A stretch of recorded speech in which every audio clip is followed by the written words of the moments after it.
halo device. You know, Formula One, yeah, I'd like to see a race where it was hard to win two in a row. I would like to see the cars so even that anyone could win on any weekend, and it was hard to win two in a row, let alone three would be incredibly rare. And you don't have to make the cars less safe, okay? Really. And as a matter of fact, removing regulation from, overly regulated Formula One, removing that would bring back the entertainment value of the sport. These guys don't give a fuck what they're driving. As long as it'll turn and brake like a Formula One car, everything else is up for fucking grabs.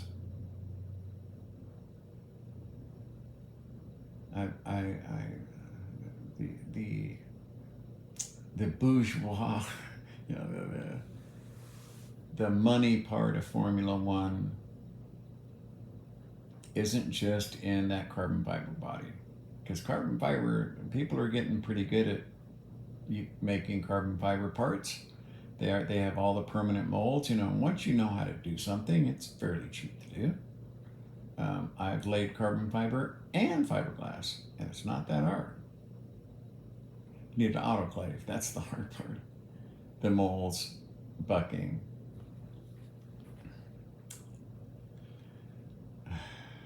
I carbon fiber my bikes for the same reason. It's strong. It's light. It didn't make a gigantic fucking difference. But if you're going to make airfoils out of it that are going to take thousands of pounds of pressure, okay, yeah, that's a specialized industry making those parts.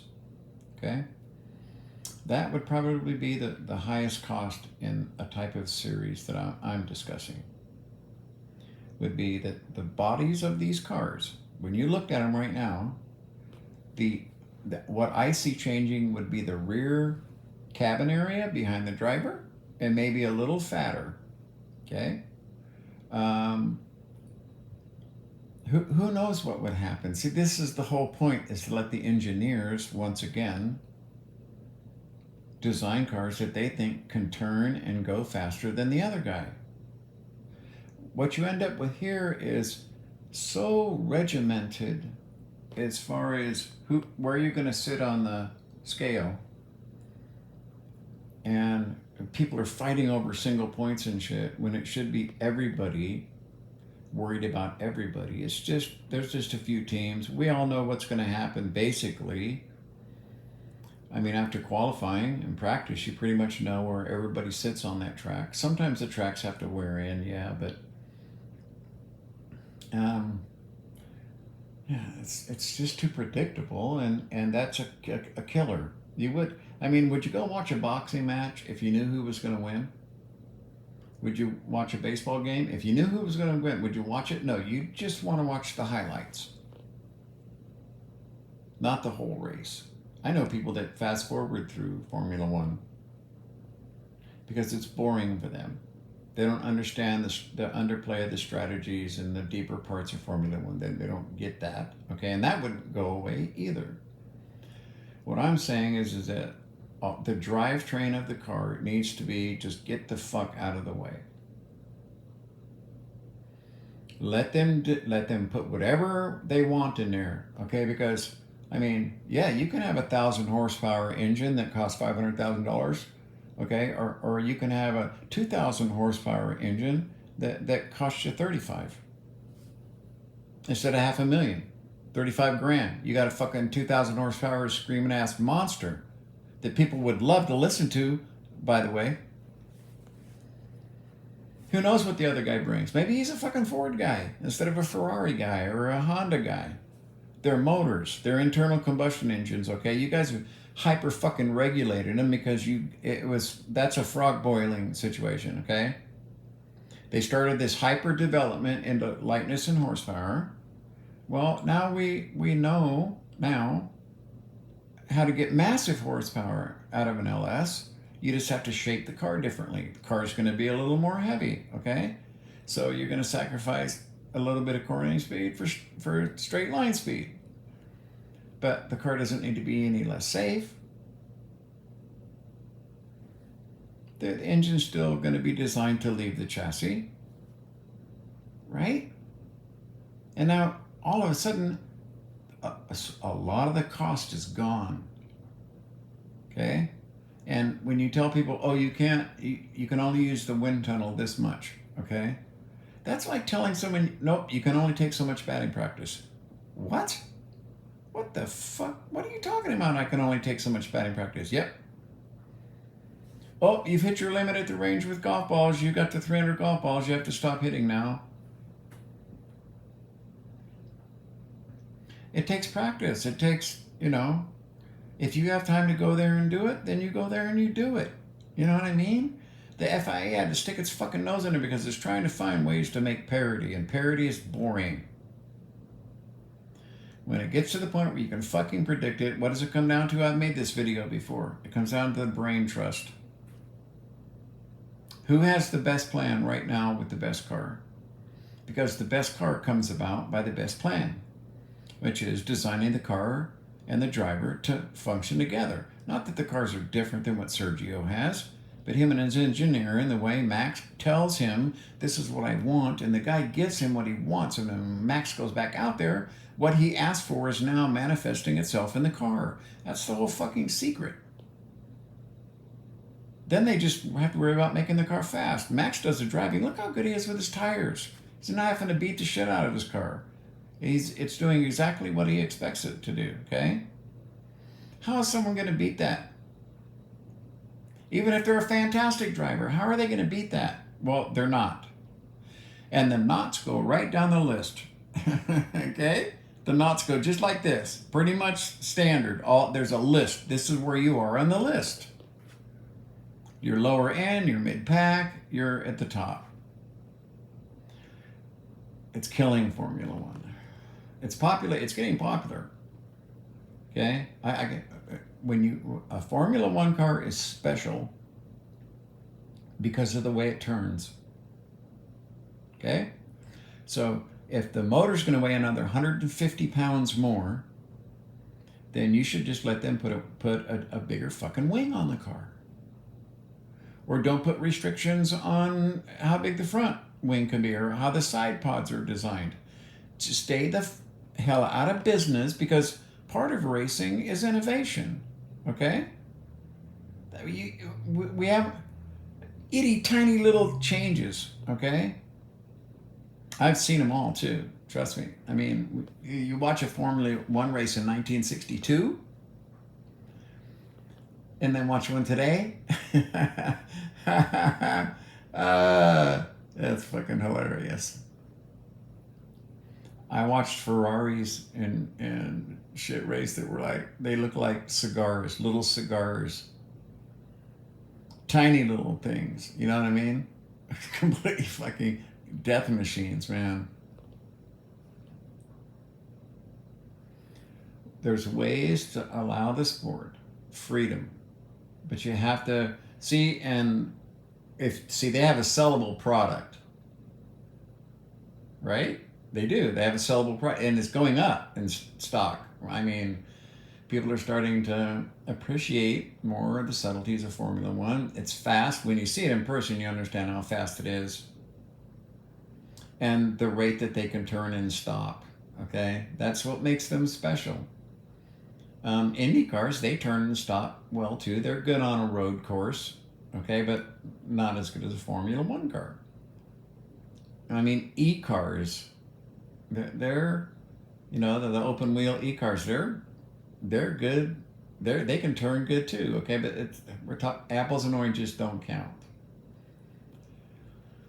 I think you need a different category of car. Otherwise, it's never going to be implemented, and no one's going to give a shit. It's never going to fucking happen because there'd be no money in it for anybody. But if I could spend $10 million and compete with people that could spend $100 million because they just don't have a better car. They got a bunch of fucking money, but they're just not as smart as I am. Okay? That is so much a part of racing.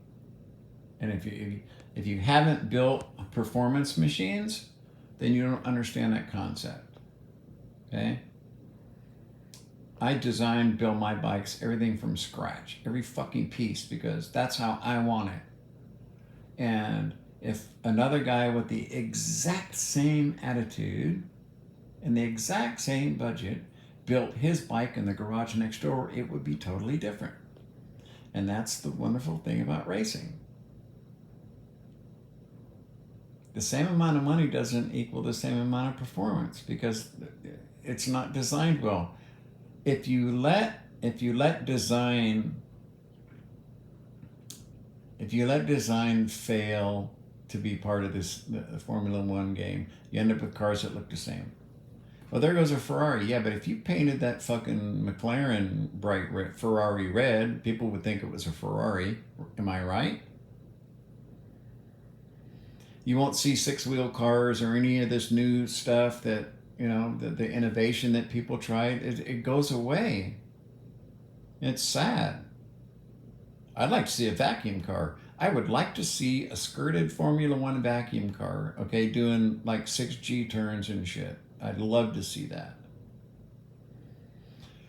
You have to let them use the whatever motor that they want to use. You have to build your car. You want more power, it's going to weigh more. But if you're allowed to have more wing per weight, okay. If your car is going to weigh 400 pounds more, the rules say you can add this much more wing. You still have regulation, okay? But you don't tell them how to shape that weight. You don't tell them where to put that weight. You just tell them this is the square footage of downforce you're allowed for having this much extra weight. And then people would use cheaper motors. Most of the cost of a Formula One motor goes into making sure the part is right because they can't afford to not have a part right or have a part fail. Period. That's where the fucking hundreds of millions of dollars are in sport, man. These cars are so inspected and inspected and inspected, made by expensive people out of just normal material, and then treated by expensive people, and then it's inspected because they can't have it fail. Oh, you can only have this many engines every year. See? Okay, well, let's get rid of that. Here's your LS block. Start with that, or anything else you want to use in your fucking Formula One car is good with us. You want one big turbo? You want two small turbos? What do you want to do?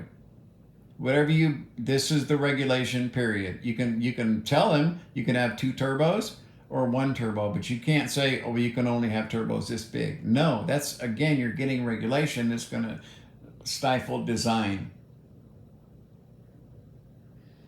And I'll guarantee you, if you turned, it's just race teams. There are race teams everywhere that would be keeping up with Formula One cars in no time at all. Because they'd have a 2,000 horsepower Formula One car that would stick to the road. Because they wouldn't be handcuffed by regulation. They'd be kicking the shit out of Formula. That would be the series that people would pay money to go watch. See? So that's probably why we'll never see it.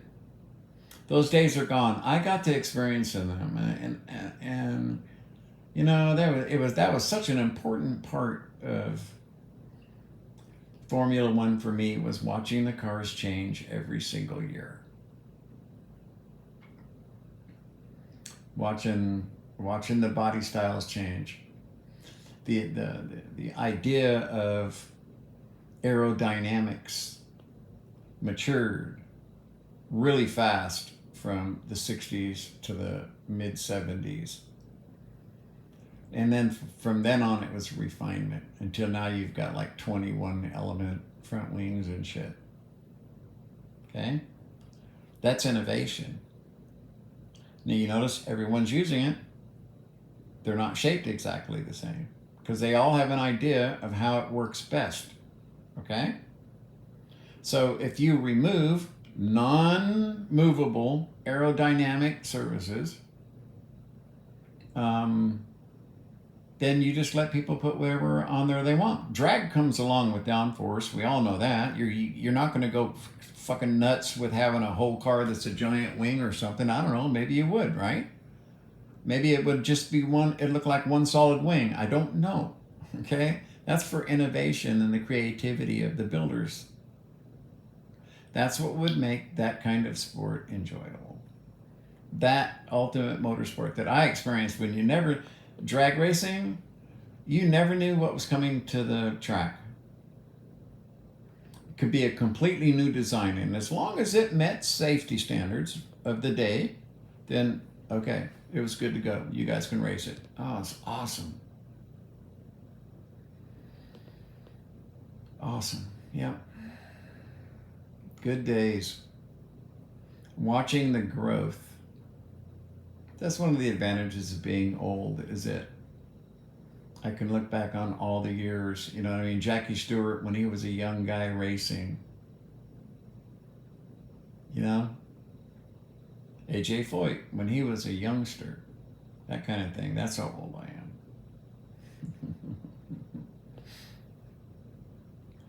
I just miss real racing.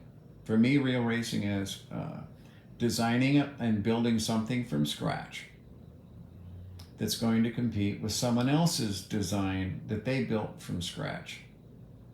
And as far as I'm concerned, the only regulation that you could or would or want to put in place would be, this is how many cc's your bike can be. That's about as far regulations as I'm for. Okay, just stay the hell out of everything else. Okay, so we're gonna have like 1,500 cc's is the limit. That's it.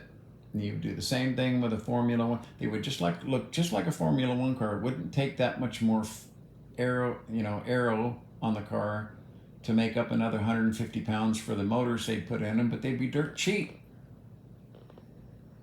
Dirt cheap. One motor, one race, boom, sell it to a guy, it's a hobbyist. They'd go like hotcakes. People would probably pay more for that motor because it ran in a Formula One race. They'd probably pay 3 times what it would cost to build one just like it brand new, okay? An LS motor could take 52 laps of thrashing like this, I guarantee you that. Okay? Any motors that anyone could build. You know, you can build them for maximum horsepower, but I can tell you right now that because you're talking 998 for these cars, and you're talking getting easy 2,000 horsepower out of a motor, you're not trashing because you're not maxing it up to redline all the time. You could short shift that thing, 1,500, 2,000 RPM below redline and still smoke these guys by 800 horsepower. See? And there goes the cost. Now, if you want 200 people back at a factory running a simulator while you're racing, and they're like, okay, we think you should switch to this and do this. There's a big cost to that. People don't see that in the background, or like the center, in the on the other side of the pit wall where they've got all these monitors and shit lined up and 6 or 7 people sitting there, talking to the factory and talking to the driver and monitoring and, see, that's a whole different part of racing. That is because of the cost. You can't afford to have a bad piston. You can't afford to make a stupid fucking mistake. You can't afford to not know your tires losing tire pressure. You can't not know your brakes are overheating. You can't. There are things that you, as a wise investor, okay, and all this time, effort, and money to build this fucking $1 million cars, you can't afford to go out and play in this game and not be serious, right? That's where the cost is at. Because they, yeah.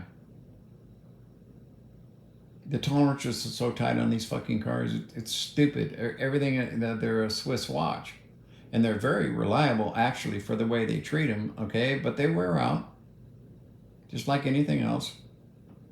But they're meant to be used multiple races. You see, if you have a motor that you only have to use one time, okay, it's qualifying. You've qualified, you did this, you just swap a new fucking motor out. And you don't penalize anybody. And that motor goes to some fucking hobbyist who's like super happy he got one of these blocks, right? And there goes the money in the fucking company, because you don't need, you could get rid of, well, I hate to say it, you could probably get rid of 100 fucking people, you know what I mean? Simply by switching to that kind of an engine mentality. That kind of a, let's just have freedom with how many motors we can have. And you might have a motor that's really sweet. That's how it is with some motors are just like, it's almost like they're fucking indestructible, because all the componentry just are happy together. I can't explain it. I built bikes that were way faster than other bikes that I would swear were the same, and I built many of them, Hayabusas, that were exactly the fucking same, okay? But they didn't perform the same.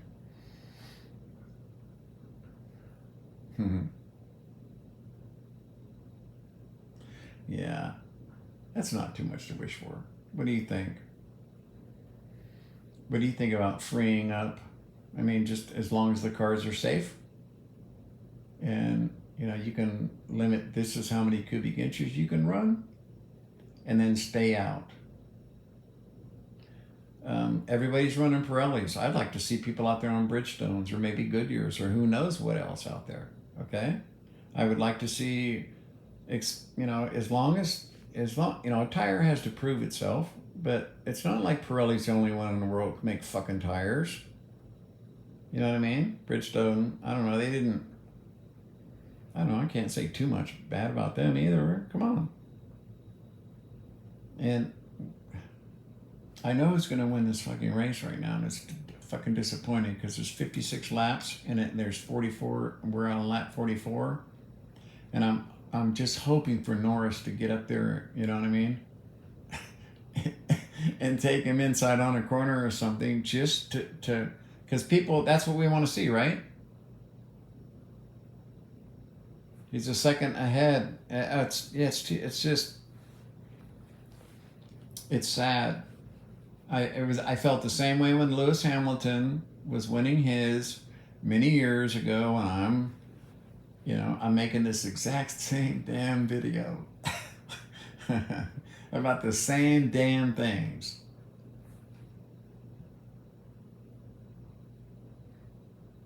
Or when you look up, like, for practice 1, 2, and 3, and then qualifying, and you see cars on teams that are like this, stacked, that's just terrible.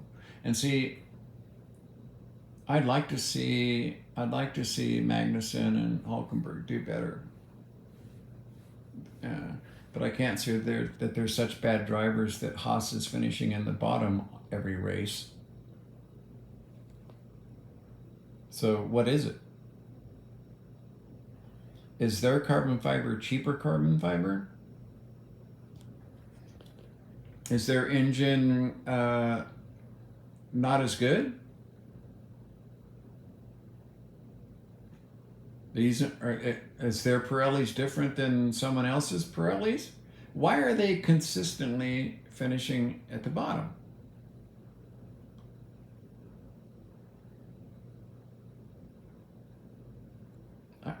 You see, in a sport like this, with so few teams, basically all 2-car teams,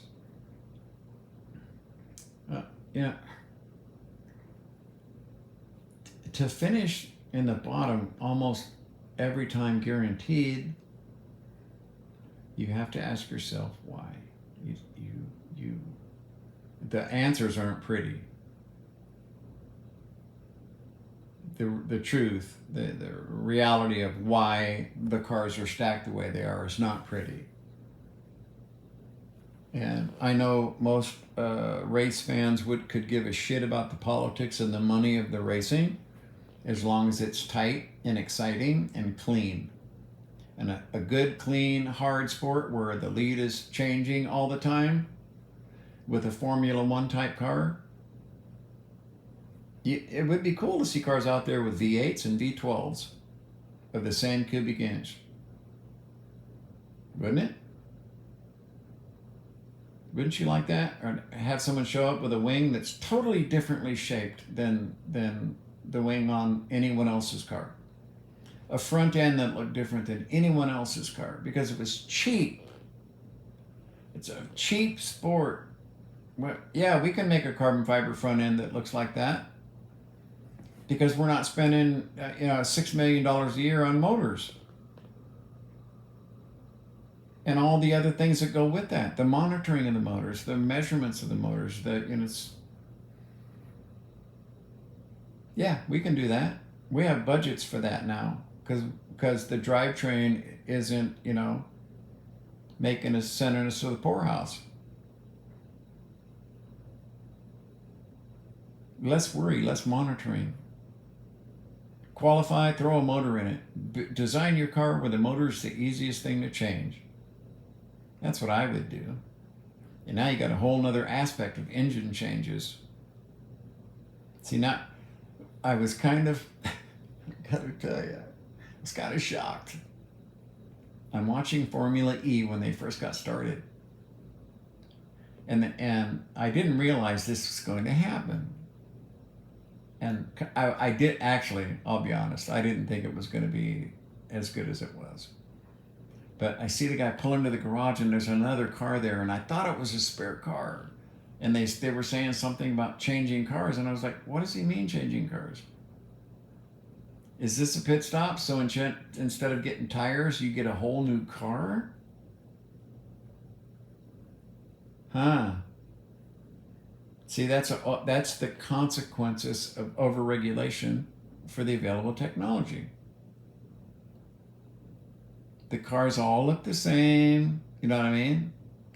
I guess that's that the racing bodies want that, I guess, but I guarantee you car designers don't.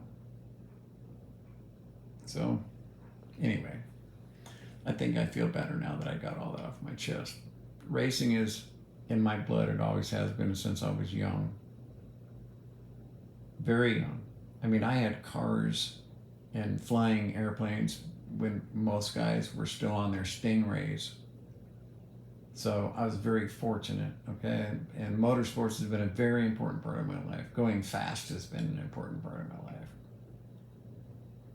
And I've seen it get stifled. Kind of sad that it's bumped me up against this thing where you're like, oh, we've got all these upgrades this weekend. We've got upgrades this weekend. And it's like, oh yeah, well there's 2 more dimples on this underbody than the old one had. And I'm like, yeah, right. So anyway, wouldn't you like to see a car out there that was basically shaped like one giant wing with the guy in an enclosed halo capsule? You know what I mean? A completely different car out there. Racing another completely different car. Racing another completely different car. Because the idea was to see who could go around the corners the fastest without limitation, without someone telling you, okay, well, you can only go this far and you have to use this many tires and you have to, you know what I mean? In order to make the racing interesting, just throw that shit out the window or add it in as a separate league.